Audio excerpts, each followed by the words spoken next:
লোকসভা নির্বাচন ঘোষণা হতে পুরাতন মালদায় মুখ্যমন্ত্রী মমতা ব্যানার্জির ফেস্টুন কেটে দেওয়াকে ঘিরে উত্তেজনা ছড়ালো। ঘটনাটি ঘটেছে মালদা থানার মঙ্গলবাড়ি গ্রাম পঞ্চায়েতের নলডুবি এলাকায়।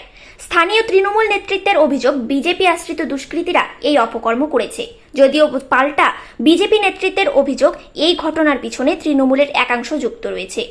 এখন বিজেপির ঘাড়ে দোষ চাপিয়ে বদনাম দেওয়া হচ্ছে।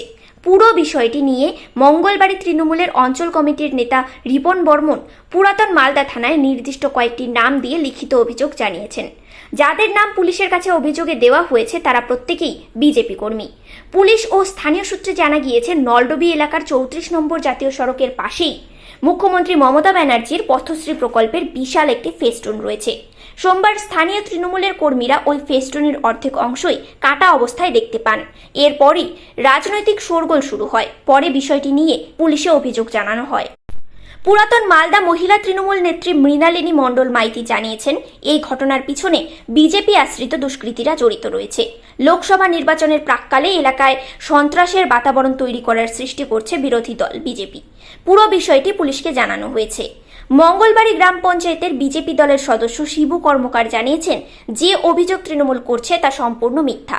এই ঘটনার সঙ্গে আমাদের দলের কেউ যুক্ত নেই, বরঞ্চ তৃণমূলের কর্মীরা নির্বাচন প্রাক্কালে এলাকা উত্তপ্ত করার জন্য তাদের দলের নেত্রীর ফেস্টুন কাটার ঘটনাটি ঘটিয়েছে। এদিকে পুরো বিষয়টি নিয়ে তদন্ত শুরু করেছে পুরাতন মালদা থানার পুলিশ। অভিযোগ তৃণমূলের যে আপনারা এটা করেছেন, এই বিষয়ে কি বলবেন? শোনেন, এই নোংরা রাজনীতি আজকে নতুন না, এদের তো দীর্ঘদিন ধরে চলেই আসছে। ধরেন এই যখনই ভোট আসে সারা বছর কোনো রকম কোনো কাজকর্ম করে না, আর পরিবেশকে উত্তপ্ত করার জন্য এরা এই সমস্ত কাজকর্ম করে থাকে। ঠিক যেখানে মমতা ব্যানার্জির ছবি পথশ্রী আছে আপনি বলছেন, তার ওইখানে আমারও একটা ছবি, যেটা ভগবান রামচন্দ্রের ওই রাম মন্দির উদ্বোধনের জন্য লাগানো হয়েছিল।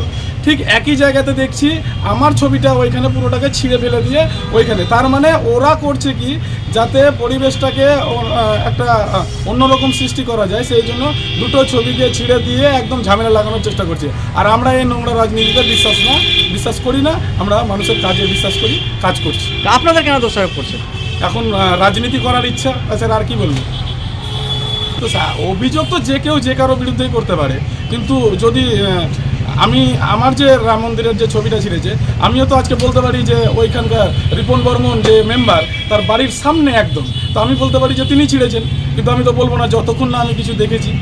যখন পাবো একদম থানাতে যেয়ে কমপ্লেন করবো যে কারো বিরুদ্ধে। তাহলে এটা ভিত্তিহীন যে অভিযোগটা? একদম ভিত্তিহীন।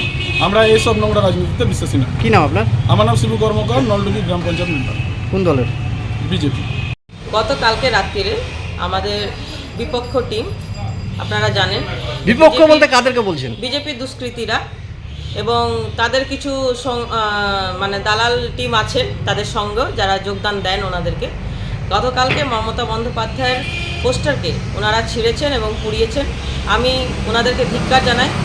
আমরা সকলেই জানি তারা সাম্প্রদায়িক একটা বিভ্রান্তি মানুষের মধ্যে করেন এবং জাতিগত বিভ্রান্তি করেন, উন্নয়ন ওনারা করেন না। এই যে আজকে ভোট চলছে, আপনারা সকলেই জানেন, এই ভোটকে কেন্দ্র করে আজকে এই নোংরামিটা ওনারা করেছেন এবং আমরা থানাতে সেটাকে জানিয়েছি। আগামীতে আমরা জানি প্রশাসনের উপর আমাদের আস্থা আছে, প্রশাসন সেটার ব্যবস্থা নেবে। এবং আমি একটাই কথা বলবো, আমাদের মমতা বন্দ্যোপাধ্যায় আজকে মামাটি মানুষের তৃণমূল কংগ্রেসে যে জনগর্জন, যে দিদির যে উন্নয়ন, তাকেই বিপক্ষ দল ভয় পেয়েছে। তার জন্যই ওনারা এইসব কাজ করছেন মানুষকে বিভ্রান্ত করার জন্য। আর এবং এই নোংরা রাজনীতিকে আমি ধিক্কার জানাই। আপনারা দেখছেন নিউজ প্রাইম টাইমস। সঙ্গে থাকুন এবং দেখতে থাকুন নিউজ প্রাইম টাইমস।